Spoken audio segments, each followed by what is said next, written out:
Lui, il est resté. Mais qu'est-ce qui s'est passé après? La Bible dit soudain, son temps est arrivé. Alléluia. Soudain, le temps était arrivé. Il est descendu à la fête et il a accompli les œuvres qu'il devait accomplir.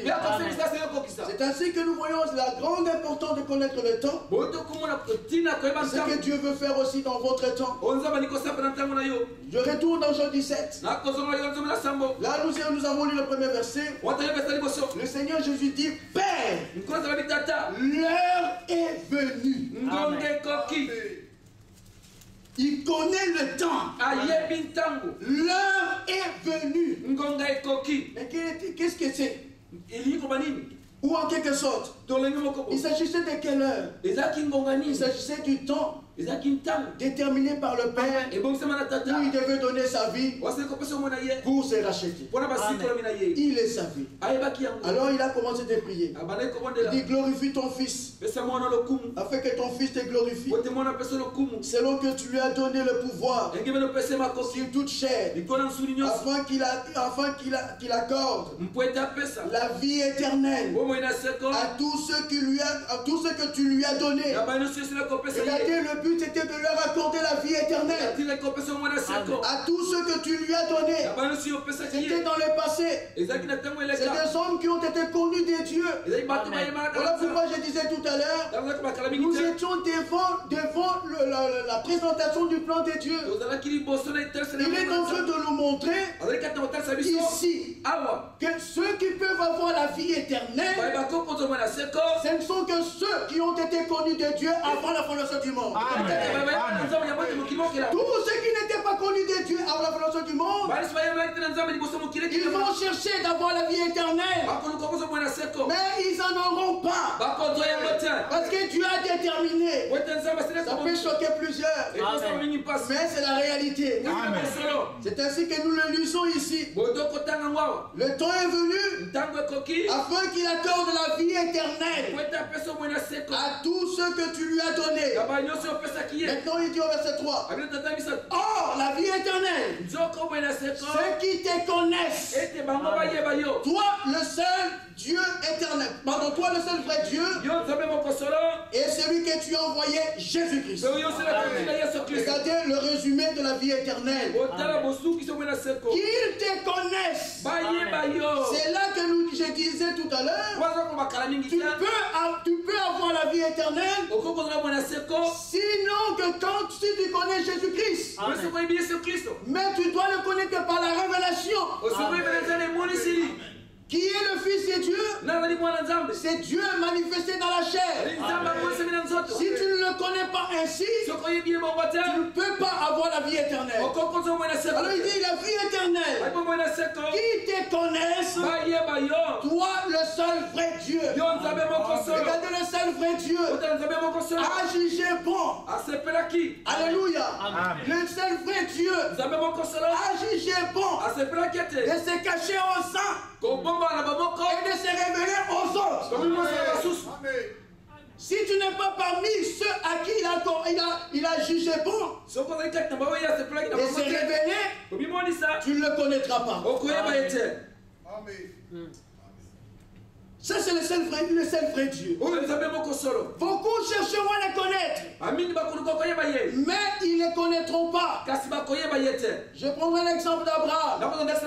Cet homme Abraham, autrefois, il ne connaissait pas le seul vrai Dieu.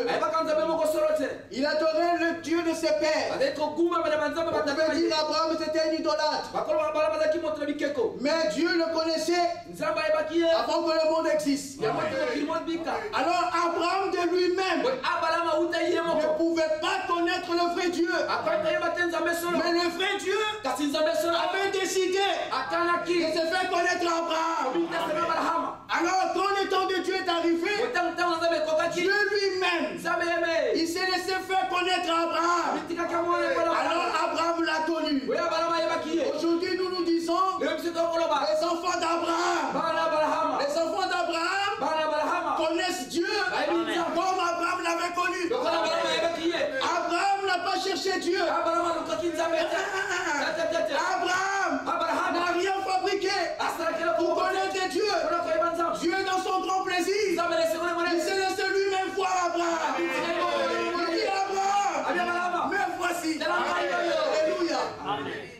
le dessein de Dieu. C'est ainsi que pour avoir la vie éternelle, il faut que c'est Dieu, le vrai Dieu, se laisse révéler à toi. Et quand il se révèle à toi, tu le connais. Tel qu'il veut que tu puisses le connaître, alors tu as la vie éternelle. Amen. La vie éternelle, c'est ça le résumé. La vie éternelle, ce n'est pas d'appartenir à une assemblée. La vie éternelle, ce n'est pas d'appartenir à une religion. La religion, c'est l'opium du peuple. Oui, je peux le dire de cette façon-là. Beaucoup se laissent tranquilliser par la religion. Ils pensent que parce que j'appartiens à une telle église, alors tout va bien pour moi. Parce que je ne fais pas du mal aux hommes. Tout va bien pour moi. Parce que je ne jurie pas. Tout va bien pour moi. Parce que je donne mes aumônes. Tout va bien pour moi. Ça, c'est de la tromperie. Cela ne te donne pas la vie éternelle. La vie éternelle, qu'ils te connaissent. Ils connaissent le vrai Dieu. C'est celui que tu as envoyé, Jésus-Christ. Mais Dieu est invisible. Tu ne peux pas le voir. Notre Dieu. Il est invisible. Donc tu peux bon le chercher, tu ne le trouveras pas. Tu pourras te dire, j'irai dans une église, je verrai Dieu. Quand tu viendras, il n'y est pas. J'irai dans une assemblée, je verrai Dieu. Quand tu iras, tu ne le verras pas. Notre Dieu, c'est un Dieu qui se cache. Il est dans ses livres. Alléluia. Dieu est bien installé. Christ, il est bien installé dans ses livres. Mais il faut que tu aies la révélation. Il faut qu'il t'attende la révélation. Et quand il t'attende la révélation, tu le verras. Alléluia. Tu le verras. Pas dans une église. Mais tu le verras dans sa parole. Mais qui est la parole? Christ est la parole. Voilà pourquoi il dit la vie éternelle. Ils te connaissent. Connaissent le vrai Dieu. C'est celui que tu as envoyé, Jésus-Christ. Mais qui est le Fils de Dieu? C'est la révélation du Dieu invisible. Alléluia.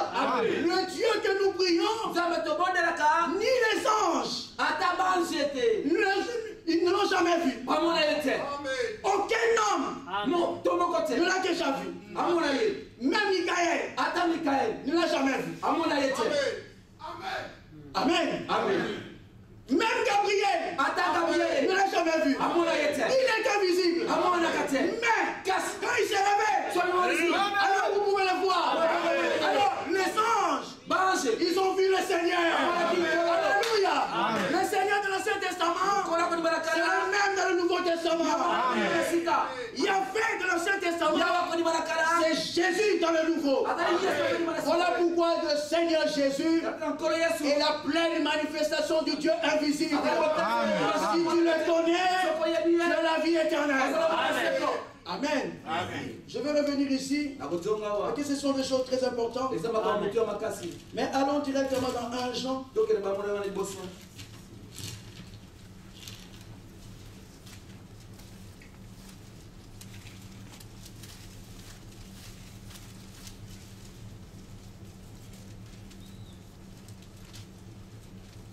1 Jean chapitre 5. On nous dit ceci. Si nous recevons le témoignage des hommes, 1 Jean 5, verset 9. Si nous recevons le témoignage des hommes, le témoignage de Dieu est plus grand. Car le témoignage de Dieu consiste à ce qu'il a rendu témoignage à son Fils. Maintenant, celui qui croit au Fils de Dieu a ce témoignage en lui-même. Celui qui ne croit pas Dieu, ici il ne s'agit pas de la croyance en Dieu. Beaucoup croient que Dieu existe. Et vous savez, même le diable le croit. Oui. Le démon aussi le croit. Et il tremble. Vous savez, je ne critique pas, mais je veux dire une chose. Les démons, ils ont même une croyance plus exacte que les catholiques. C'est clair. Bon, pas seulement les catholiques, mais toutes les organisations. Parce que toutes les organisations aujourd'hui, ils croient à la Trinité. Ils croient à la Trinité. 3 personnes en Dieu. Moi, je ne peux pas comprendre cela. Il n'y a qu'une seule personne en Dieu. Il n'y a qu'une seule personne. Mais ces dieux se révèlent dans 3 manières différentes. Dans les ciels, on l'appelle Père. Sous la terre, il s'est révélé dans le Fils. On l'appelle le Fils de Dieu. Le même Dieu en nous, on l'appelle le Saint-Esprit. C'est l'Esprit de Dieu. Il n'y a pas 3 personnes. Dernièrement, j'avais rencontré un frère dans le train. J'étais entré, j'avais ma Bible. Et à un moment donné, il m'a vu avec un stylo. Il m'a demandé, est-ce que tu peux me prêter ton stylo? Je lui ai donné mon stylo. Il a écrit pendant un moment. Et pendant qu'il était en train d'écrire, moi j'ai ouvert ma Bible. Je commençais à lire quelques passages. Et tout d'un coup, quand il a tout terminé, il revient vers moi pour me remettre mon stylo.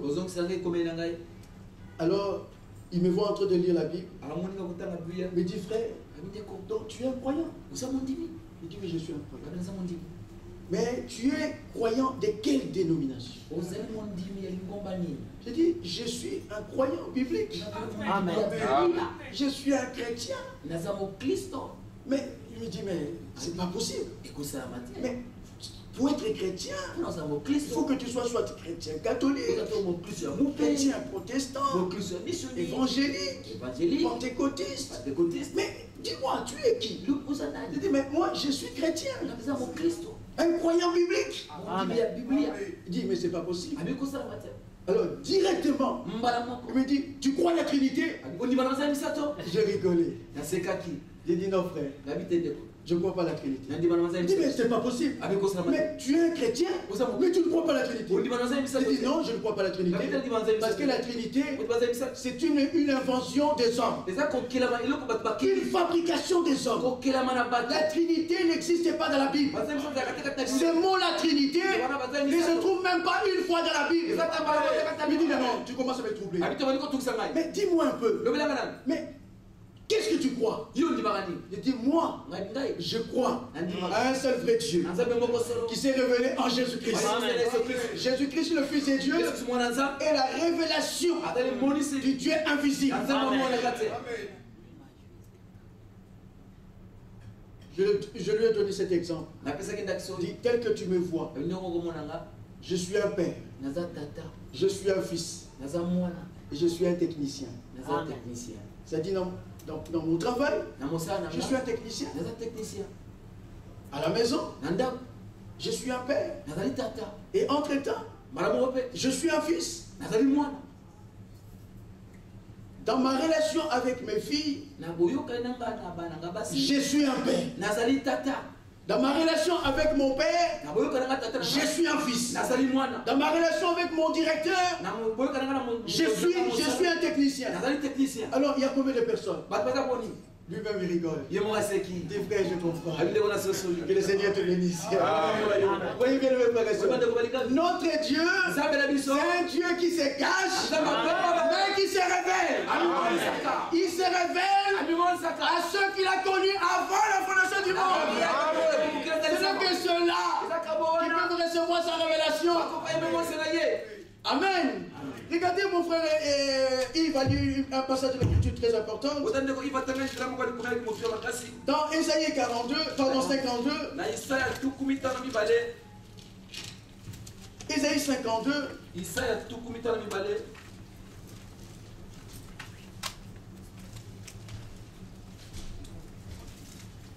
Ésaïe 52. Nous prenons le verset 6 que mon frère avait lu. Regardez ici, le Seigneur dit ceci. C'est pourquoi Mon peuple connaîtra mon nom. Mon peuple connaîtra mon nom. Ésaïe. Isaiah. Prenons Ésaïe 8. Ésaïe chapitre 8. Et nous prenons le verset 14. Nous commençons au verset 13.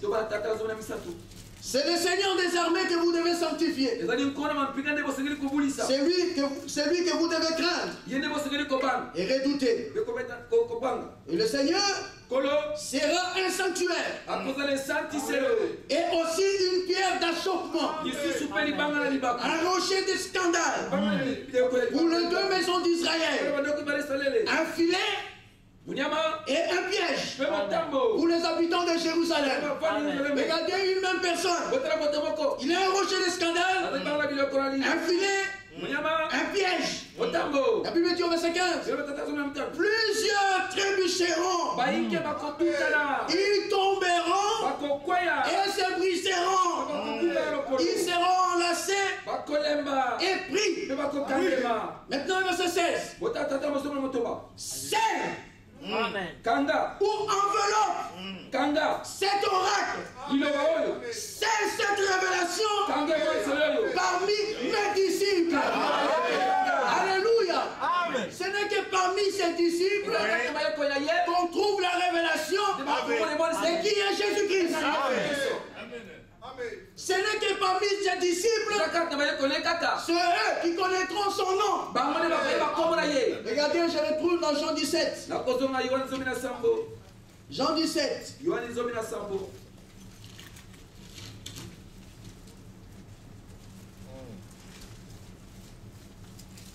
Je prends le verset 24. Père, je veux que là où je suis, ce que tu m'as donné soit aussi avec moi. Est-ce que vous comprenez?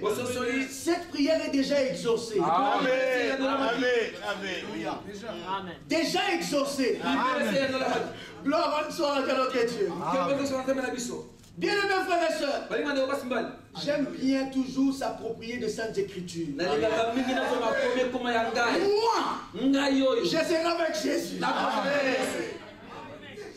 Il a dit, je veux que là où je suis, que ce que tu m'as donné soit aussi avec moi. Mais c'est à moi qu'il est en train de s'adresser. Mais je serai avec lui. Bien-aimés frères et sœurs, il faut que vous soyez rassurés de la position que Dieu vous a donnée. Croyez Dieu. Si vous recevez le témoignage des hommes, le témoignage de Dieu est plus grand. Dieu nous a dit que nous sommes ses enfants. Dieu nous a dit, il nous a connus avant la fondation du monde. Dieu nous a dit, pour qu'ils croient dans le nom de Jésus, vos péchés sont pardonnés. Dieu nous a dit, pour qu'ils croient dans le nom du Seigneur Jésus, vous êtes déjà justifiés. Dieu nous a dit, pour qu'ils croient dans le nom de Jésus-Christ, vous êtes déjà saints. Bon, j'attaque personne. Mais la gloire au Seigneur. Mais il est étrange. Il est vraiment étrange. Un homme que j'ai connu, durant tout l'exercice de son service sur la terre, on l'appelait le Père très saint. Mais quand il est mort, ils ont dit, bon, jusqu'à présent, on n'a pas encore canonisé. Il faut qu'on le fasse, qu'on puisse le déclarer saint. Regardez quel mensonge. Quand il était sur la terre, on dit il est le Père très saint. Il est mort. On dit, ah, il n'est pas encore devenu saint. Mais nous qui croyons en Jésus,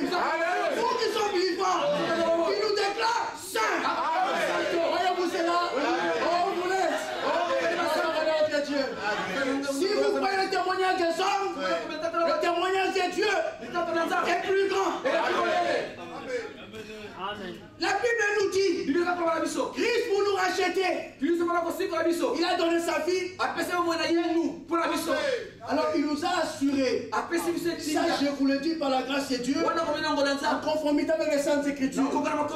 Vous qui croyez dans le nom de Jésus, croyez-les. Vous n'irez jamais en enfer. Impossible. Oui, il est allé là-bas pour nous. Mais il ne pouvait pas rester là. Non. Il est le grand vainqueur. Alléluia. Le grand vainqueur. J'aime bien Jésus-Christ. Quand on nous prêche un homme, ça nous attriste. Prêchez-nous Jésus. Nous l'aimons. Il y a un mystère avec Christ. Plus on vous prêche Jésus, plus vous le connaissez, plus vous vous transformez. Amen. Non frère, vous devez. Prêchez-nous Jésus. Prêchez-nous Jésus. Quand tu le connais, oh alléluia. Vous savez bien mes frères et sœurs, c'est que nous sommes là. Moi quand je grandissais, bon, plusieurs aussi sont là, ils ont regardé le film des Zorro. Quand on regardait Zorro, alors tous les enfants voulaient bien imiter Zorro. Alors on cherchait les chapeaux, on cherchait un peu le revolver. Alors nous, comme on n'avait pas de chevaux, on n'avait pas de chevaux, alors on prenait une sorte de bois, on les pliait comme ça, et on faisait comme un cheval. Et on montait dessus, disant Zorro, quittez. Qu'est-ce que c'est? Mais on voulait bien imiter Zorro. Tellement qu'on regardait ce film. Alors tout enfant, c'est-à-dire un vrai garçon, voulait bien être comme Zorro. Bien aimés frères et sœurs, c'est ça le secret. Le secret de notre transformation, on nous présente Jésus-Christ. On nous présente Jésus, plus nous l'aimons, plus nous désirons être comme lui. Il y a une transformation qui se fait aux yeux des hommes. Ça s'opère dans nos cœurs. Tu te retrouves un jour, tu mentais, tu ne mens plus. Mais qu'est-ce qui se passe? Mais Christ est entré en action. Voulez-vous être comme Jésus? Il est le vainqueur. Il est allé là-bas. Mais il n'est pas resté là-bas. La Bible dit, il était impossible qu'il soit retenu par le lien de la mort. Impossible. Pourquoi? Dans le plan de Dieu, était déjà déterminé. Le troisième jour, ils sont victorieux. Les hommes religieux, impossible de comprendre le plan de Dieu. Ils ont dit, cet homme, pendant le jour de son ministère, il nous a fait souffrir. Dans sa prédication, il a vidé toutes nos assemblées. Alors il faut qu'on cherche à tout prix, qu'on puisse les tuer. Ils ont cherché des occasions, des fausses accusations. Ah, maintenant je reviens un tout petit peu. Pour nous-mêmes aussi. Mes frères et sœurs, mais il faut qu'on nous accuse faussement. Si nous faisons partie de Christ, si nous sommes une même plante avec Jésus, il faut qu'on nous accuse faussement. Je te pose la question aujourd'hui. Depuis que tu as cru au Seigneur Jésus, combien de fois on t'a accusé faussement? Combien de fois? Alors, si on t'a déjà accusé faussement, glorifie le Seigneur. Amen. Dis Seigneur, c'est vrai. Le même chemin par lequel tu es passé, tu me fais aussi passer par le même chemin. Donc ça te montre clair et net. Je suis une même plante avec toi. Mais quand on l'accusait, il ne répondait rien. Les accusateurs se sont élevés. Ils ont fait ceci. Pardon, il a fait ceci. Il a fait cela. Il a fait cela. Il était là muet. Il ne répondait rien. Vous savez pourquoi? Il était un agneau. L'agneau ne revendique rien. C'est ainsi que nous voulons l'être. De vrais agneaux. De vrais brebis. Mais quand on lui a posé une question, il était conforme aux Écritures, alors il répond. Tu es roi. Il dit, tu l'as dit. Amen. Alléluia. Tu es roi. Tu l'as dit. Je suis né. Je suis venu dans ce monde pour accomplir la volonté de Dieu. Je vais le lire. Jean 18. Jean 18, verset 37. Pilate lui dit, tu es donc roi. Jésus répondit, tu l'as dit. Je suis roi. C'était une confirmation. Il dit maintenant, je suis né et je suis venu dans le monde. Est-ce que vous savez pourquoi vous êtes né? Amen. Il faut que tu le saches. Amen. Moi, je suis né pour être fils de Dieu. C'est vrai. Je suis né pour être un fils de Dieu. Pour que par moi, le plan de Dieu se réalise. Mais je suis une partie du plan de Dieu. Christ le savait. Toi aussi, tu dois le savoir. Je suis né. Je suis venu dans le monde pour rendre témoignage à la vérité. Écoutez maintenant. C'est exactement Jean 17. Oui. Quiconque est de la vérité, écoute ma voix. Mais sa voix, c'est sa parole.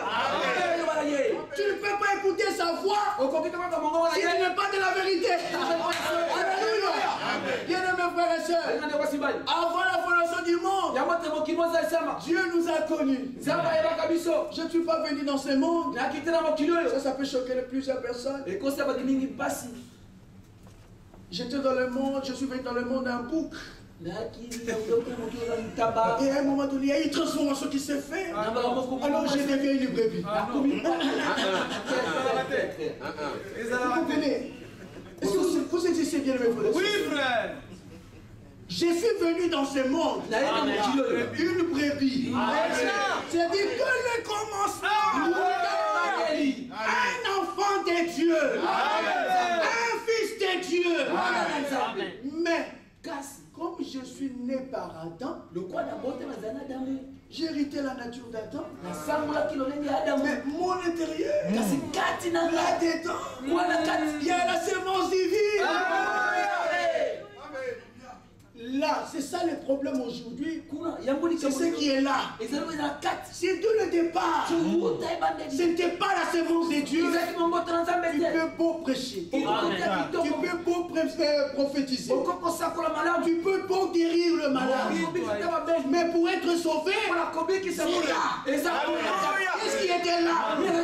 Ce qui était là dès le départ. La sémence divine. La sémence divine ou autre chose. Si c'est la sémence divine, bien mes frères et sœurs, tu peux être comme Zachée. Tu peux être comme Zachée, un douanier. Vous savez, les douaniers, ils ont toujours cette réputation de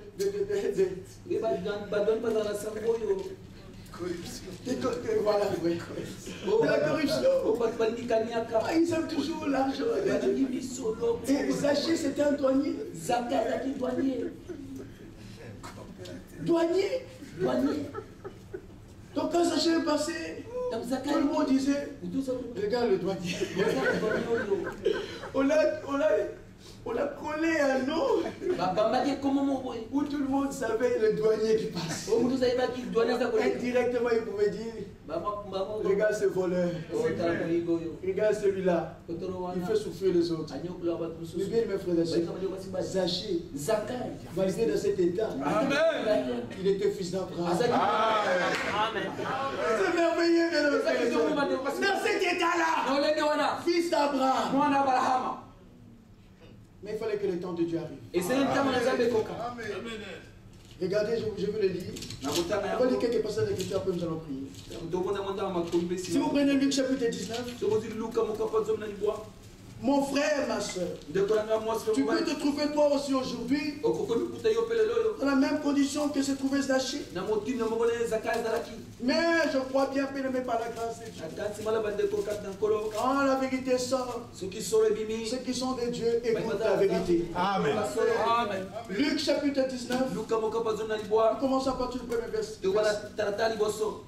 Jésus étant entré dans Jéricho,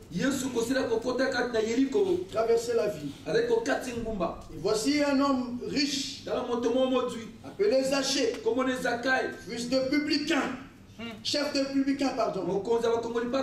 La Bible dit chercher à voir qui était Jésus. Il cherchait à voir qui était Jésus. Un vif désir. Amen.